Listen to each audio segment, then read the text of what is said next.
दृष्टि एक शास्त्र, दृष्टि एक कला। सही दृष्टि ना हो तो है जिंदगी बला।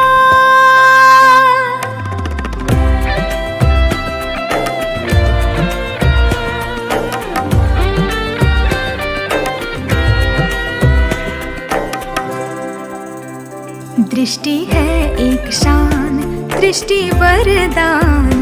दृष्टि देने वाला है वो भगवान।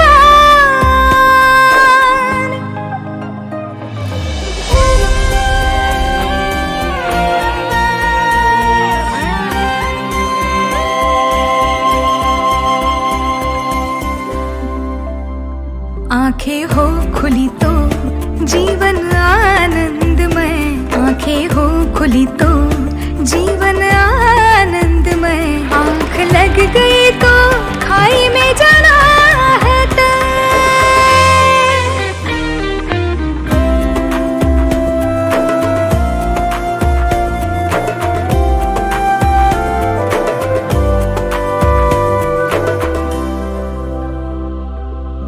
गुरु ज्ञान वृष्टि जब होती है, उलझने सहज ही सुलझ जाती है। सबसे कमानी पड़ती है दृष्टि। आनंद से जीने की दृष्टि। आनंद से जीने की दृष्टि। आनंद से जीने की।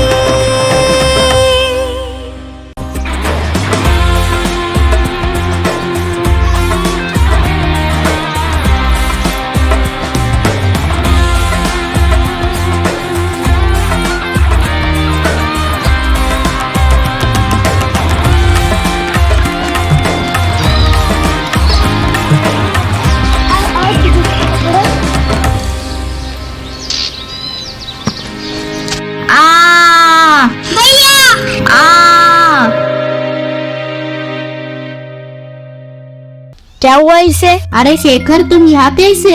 मैं यहाँ पिताजी का एक संदेश पहुँचाने आया था। तुम दोनों एक दूसरे को जानते हो? हाँ, ये शेखर है, मेरे स्कूल में है, हमारे घर के पास ही इसका घर है। अरे वो सब छोड़ो, पहले मेरा पेन यहाँ से निकालो।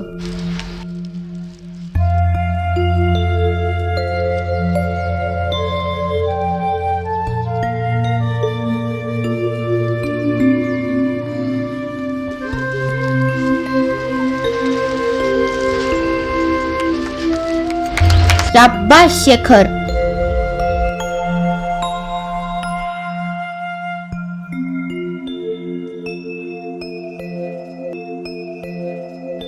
हाय, भैया को बहुत चोट लगी है, उसका पाँव गड्ढे में फंसा था। हाँ, क्या हुआ? देखो तो सही। अरे आई, भागते हुए पैर एक गड्ढे में फंस गया बस। अरे बेटा, ये तो अच्छी खासी खरोच चाहिए तुम्हें। खरोच भी कभी अच्छी खासी होती है क्या? अरे बेटा, मेरा मतलब है कि बहुत ज्यादा खरोच चाहिए तुम्हें। चलो, मैं तुम्हें तेल लगा कर देती हूँ। अरे आई, रहने दो ना। क्या जरूरत थी बताने की? चुप नहीं रह सकती?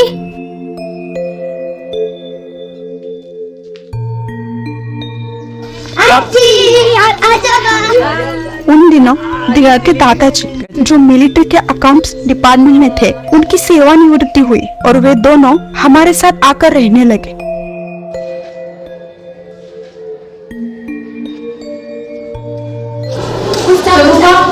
इंग्लिश पढ़ने को पढ़ो, मैं अभी।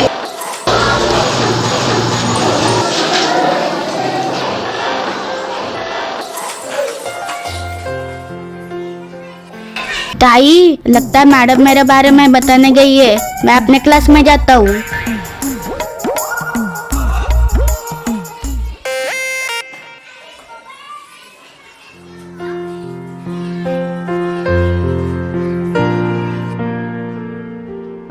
मैं सनी सर।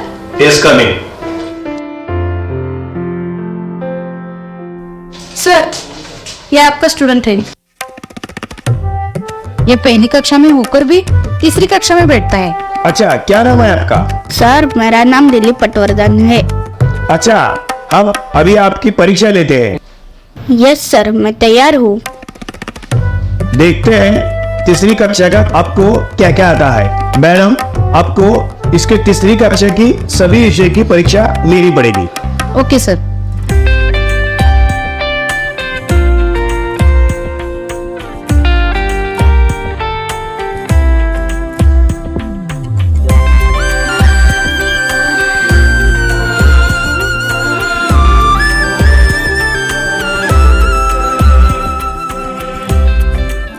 अरे वाह, तुम्हें तो सब प्रश्नों के उत्तर आते हैं। शाबाश बेटा, शाबाश। सर, ये दिलीप पहली कक्षा में होकर भी तीसरी कक्षा के सारे सवालों के जवाब बिल्कुल सही देता है। मुझे भी आश्चर्य हुआ कि इसे सब कुछ कैसे आता है। दिलीप के जवाब इतने सही थे कि प्रिंसिपल के पास उसे तीसरी कक्षा में प्रमोट करने के अलावा दूसरा कोई चारा नहीं था।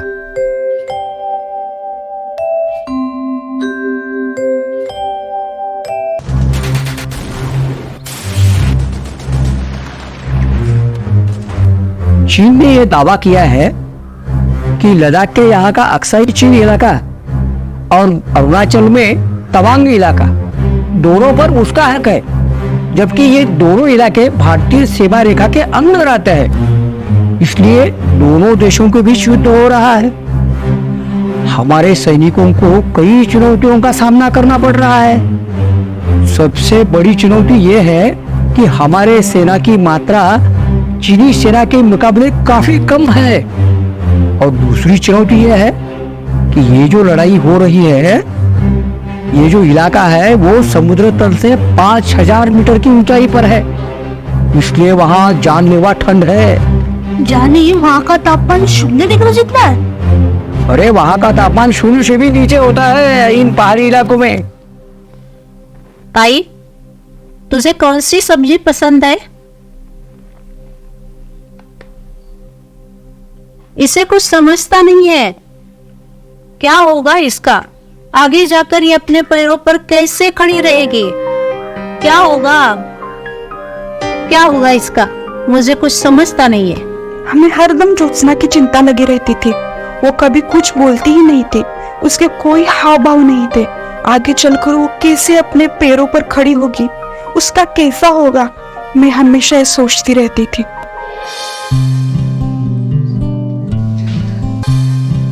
सर प्रणाम। पहचाना मुझे? आपका विद्यार्थी प्रकाश। प्रकाश? प्रकाश शाह? जी हाँ। अरे बैठो बैठो, आओ।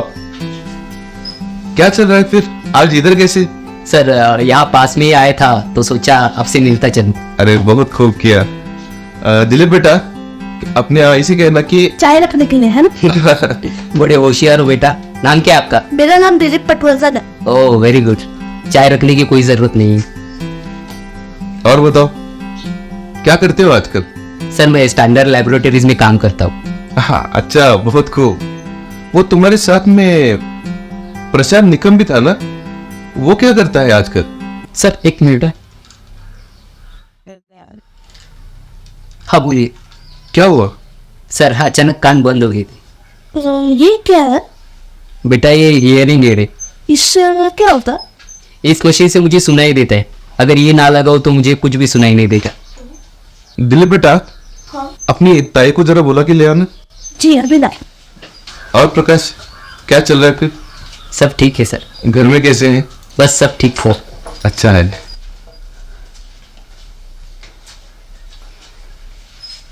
प्रकाश, हाँ ये जो तुम्हारा हेयरिंग एड है वो तुम इसे लगा सकते हो? जी सर, लगाता हूँ।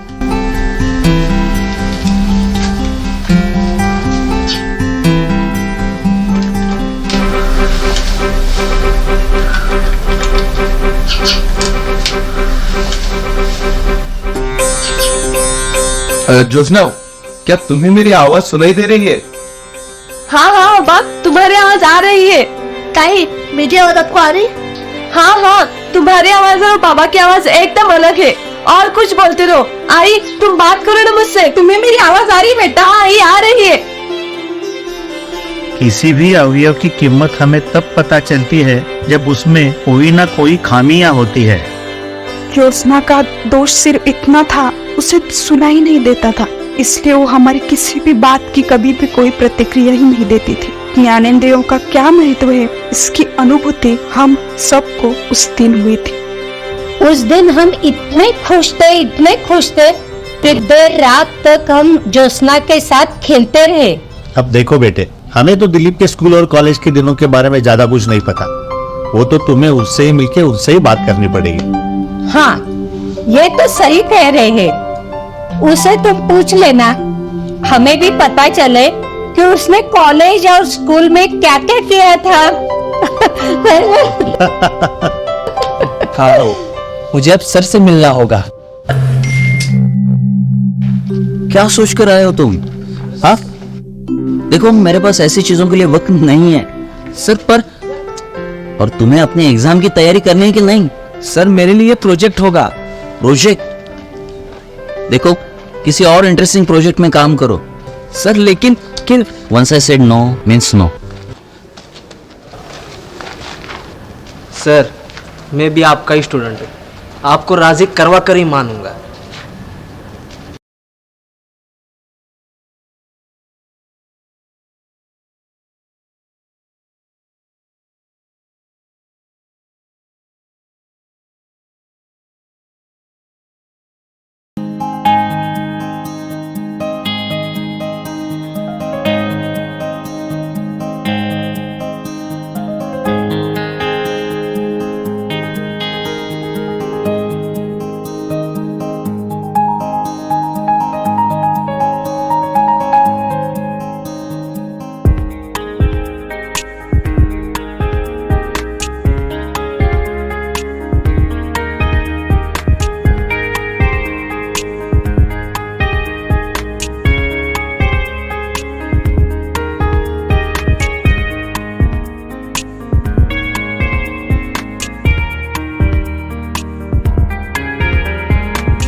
अरे सर जी, ऑल सेट?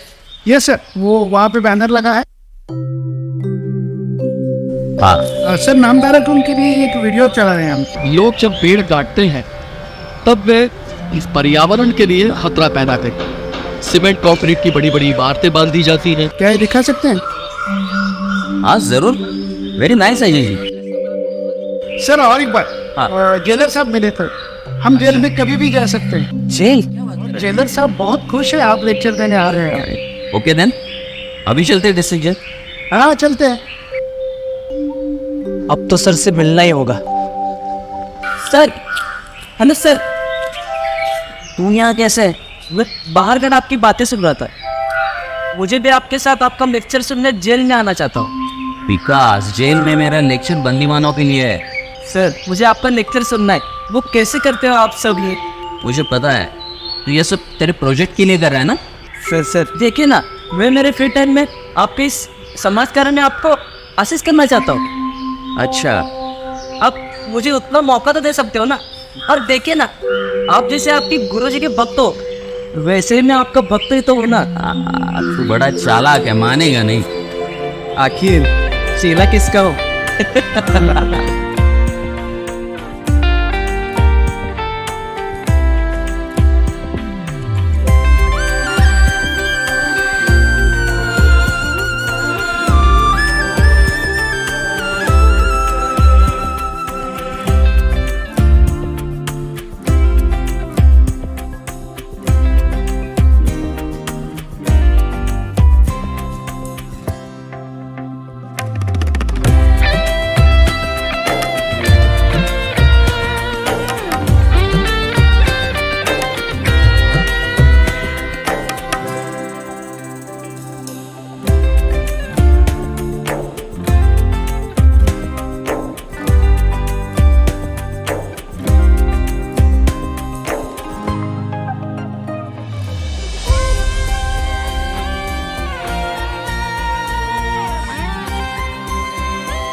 जेलर साहब, आप है डॉक्टर दिलीप पटवर्धन सर। नमस्ते। नमस्ते sir. We are very grateful to you sir, आपने हमें ये मौका दिया। सर ये तो हमारा सौभाग्य है।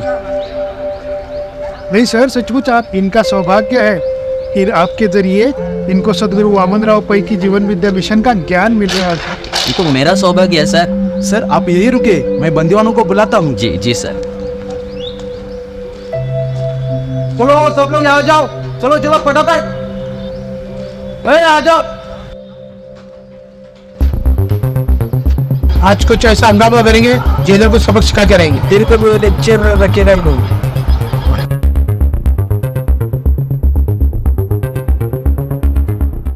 मेरी बहन ज्योत्सना मुझसे 1 साल बड़ी है।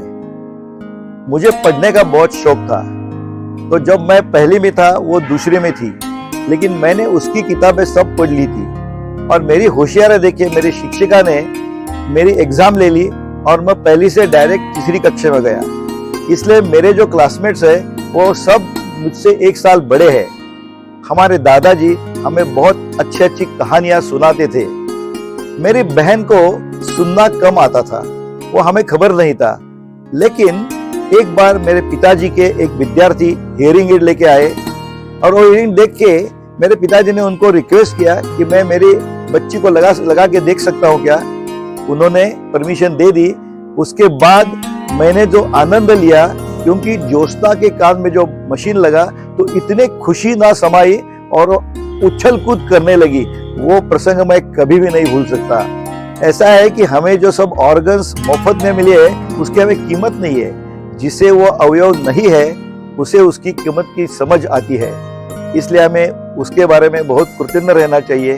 और जीवन विद्या कहती है शरीर साक्षात परमेश्वर है।